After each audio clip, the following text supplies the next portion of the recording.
welcome to Is It Paranormal 101?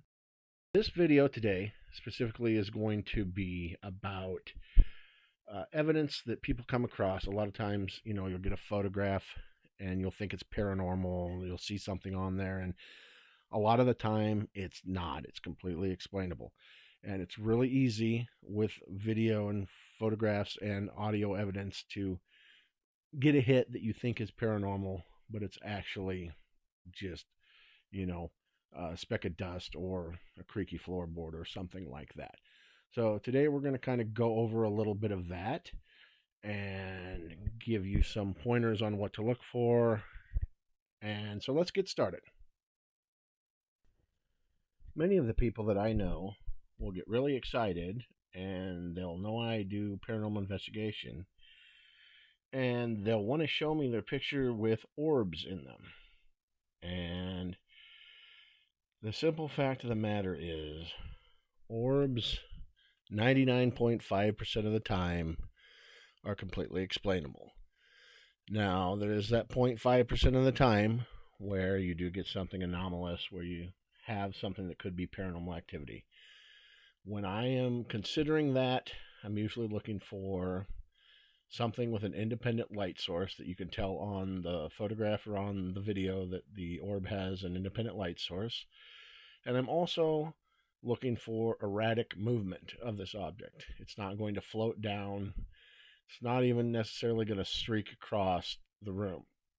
It's going to zigzag. It's going to move up and down. It's going to make flips and spin and move insanely fast back and forth for me to really pay attention to it, because most of the time these objects are dust or humidity or bugs or some other object floating around in the air or falling from the ceiling because the building's old or you're moving around is disrupting it.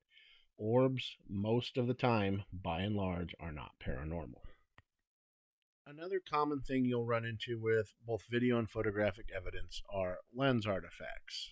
Lens artifacts are things that are either on the lens or distortions caused by light and the way the lens receives the light. These can look like orbs sometimes. They can look like streaks. They can look like different colors.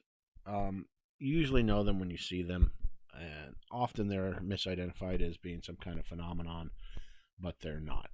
Recently, when I was doing an investigation in February, I had a lens artifact, which I believe now was a lens artifact, in the basement of the building I was investigating. There was an object that streaked across the screen from right to left in front of me on the video I was reviewing, and I went back and saw it. I'm like, oh, what is this? This is weird. And I talked to another person that I consult about paranormal inquiries, and they said, I think it's a lens artifact. And I said, maybe, I don't know. I still think it might be paranormal. So I asked some other groups that I knew, and they, a few different members of paranormal groups here in eastern Nebraska where I investigate, and they also thought it was a lens artifact. So I kind of concur. I think after looking at it a couple times, I think it is most likely a lens artifact. It's easy to come across something you think is odd or a phenomenon, and it turns out not to be. So in this case, that's what happened, and it's a really good example of a lens artifact. And one of the other things we run into a lot with photographic and video evidence are tricks of the eye or optical illusions. You'll see something that looks like something that it just isn't. You'll see what appears to be the shadow of a person, but it's just, a lamp or a piece of furniture or some other object casting that shadow, and it's not really paranormal. Or you'll see what looks vaguely like a face, or any number of things can be an optical illusion. Light, a lot of times, this goes along with lens artifacts, will reflect in specific ways. The sun can reflect if you're outside in the daylight. The moon can reflect if you're outside at night. and they will come across as, they look like phenomenon on your video or on your photograph. So you have to kind of scrutinize these carefully. So here is an example of some video taken outside. And as you can see, I have filmed the sun directly with the lens, and you can see streaking and you can see some orbs caused by the sun. This is a good example of an environmental factor like the sun creating a lens artifacts, and some orbs. So this was taken outside of the park, and it was unintentional, and I knew it wasn't paranormal when I saw it, but again, this is a good example right here. One of the more common optical illusions or tricks of the eye that I have noticed are things that look like faces in, say, orbs or in reflections or in windows sometimes. Now, you got to be careful. Sometimes these are paranormal in nature, and you really got to scrutinize and try to debunk your photo to see if something else is causing the anomaly you see on your film. A lot of times, though, because your mind is inherently trained to see the human face and the human figure, that's what your brain's telling you. This has got to be a person. This is a face. It's paranormal. A lot of times, context matters in these situations. If you're getting hits on your equipment, if you're using like an EMF detector or a K2, or you have other audio that is indicating you might have EVP at these times, and you see a face that looks well defined or maybe even familiar to the property owner, that's something significant. Otherwise, if you're just seeing what loosely looks like a distorted face or looks like a person, it doesn't necessarily mean that it's paranormal. A lot of times when you do review evidence, you'll have a lot of inconclusive hits that you don't know whether they're paranormal or not. Like, for instance, previously I talked about my lens flare. Like, I do believe that is most likely a lens flare. There is an outside possibility that I'll still entertain that maybe it's paranormal. Most likely, though, it's a lens flare. Same thing with any evidence that you come across, especially with those of the optical illusion sort.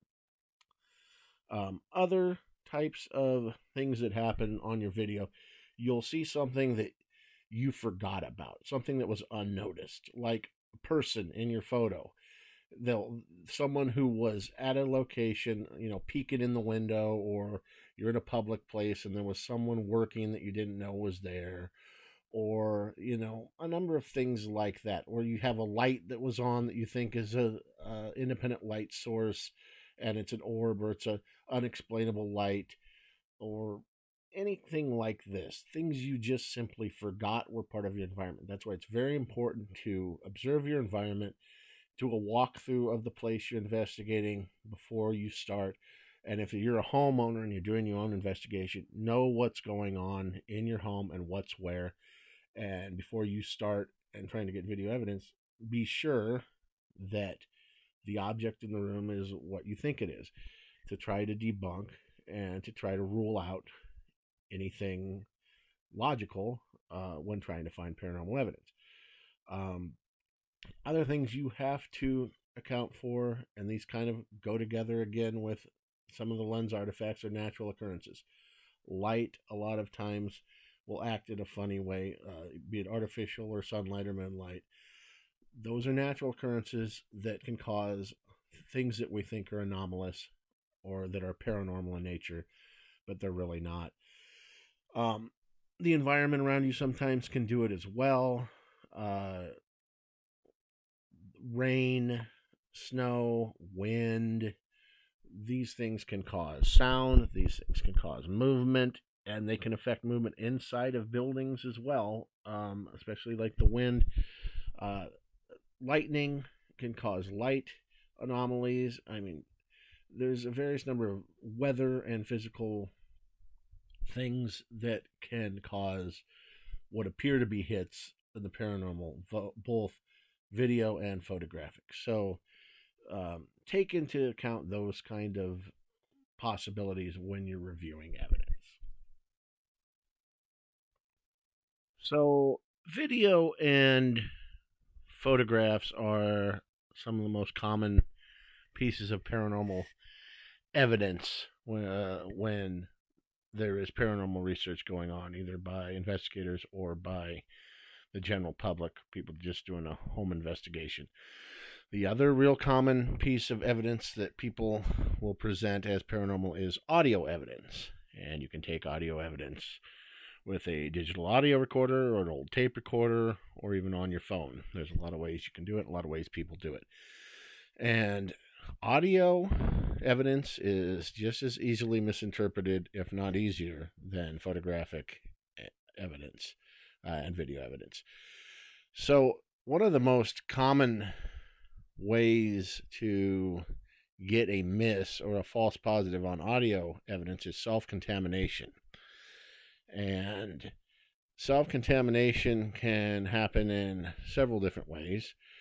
One way is just simply by breathing. Sometimes your microphone can be too close to your face, or you're breathing especially loud. I breathe really loud, and I tend to contaminate a lot of the audio I take, especially even if I'm holding the audio recorder down by my side, I'll contaminate the audio. So breathing, whispering to someone else is a real common way to get a false positive. You think you whispered to yourself, or you didn't know you whispered to somebody else, and the person reviewing it doesn't know that, and they think you have a hit. Or if you review it yourself and you forgot you said it, you think you had a hit yourself, and it's not paranormal, it's you.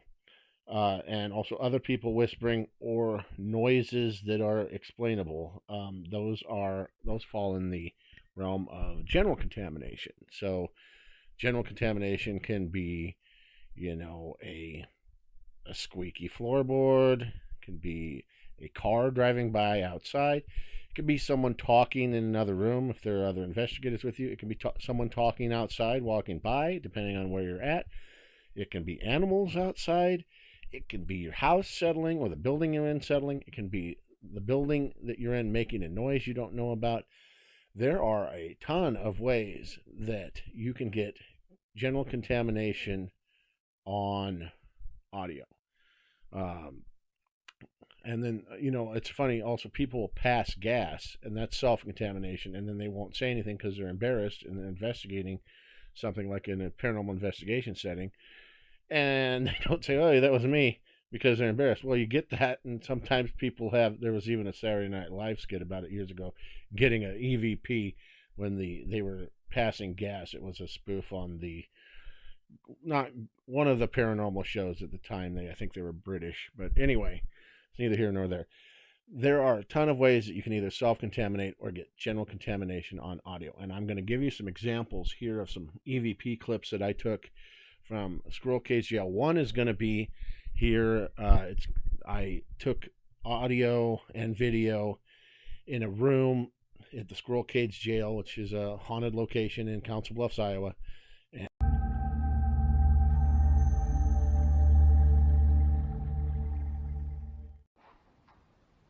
Give us a sign by moving the rods or moving the dolls on the rocking chair.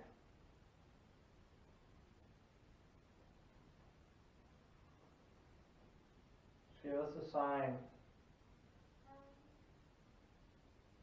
Give us a sign.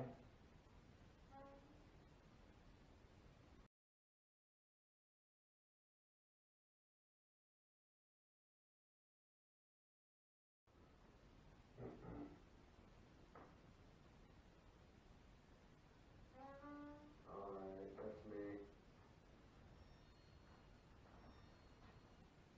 Reflection. Well, come to find out, it was a squeaky cabinet door from that room that I had mistakenly not marked. Verbally is when you say, hey, this happened here, a verbal mark, or, mark the time. There's several ways to do it, but the most common, easy way to do it is say, hey, I made this noise. And I thought about it when it happened, and I didn't do it. And lo and behold, we thought we had this amazing EVP hit.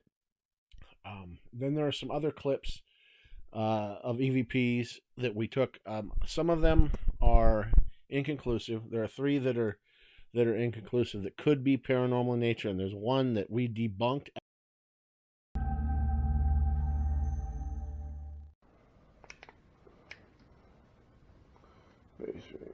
56 degrees, 56.8. Oh, nothing. 56.8. Oh, nothing. If you were here during the 1980s, can you make the EMF detector flash? Okay. Okay. I'm tall for my family. I get things off the top. My mom. I assume that this toilet. My mom. I assume that this toilet. But Can all this steel can. so you got to be real careful when listening to audio. Try to debunk. Try to know who's in the room. Try to know if you're self-contaminating with noises you make. But those are some of the more common ways to get false positives with audio evidence. And to be honest, that's about it. This was going to sum up part 1 of this video. We will go over in part 2. We're going to go over some of the equipment that can get false positives when you're doing a group paranormal investigation, or if you happen to have paranormal equipment and you're doing one in your home, like a K2 or a spirit box or something like that. We'll go over those in the next video, and also we're really going to get into the metaphysical in the next episode, in the next segment. It will be about psychics and mediums, and about using tools, metaphysical tools like dowsing rods and dowsing with pendulums and crystals. It's going to be that sort of thing. We're going to critique those and kind of talk about why you get false positives and the issues you run into with those things. So for now, I thank you so much for listening. I hope you found this informative, and I hope you look forward to the next episode. All right, bye-bye.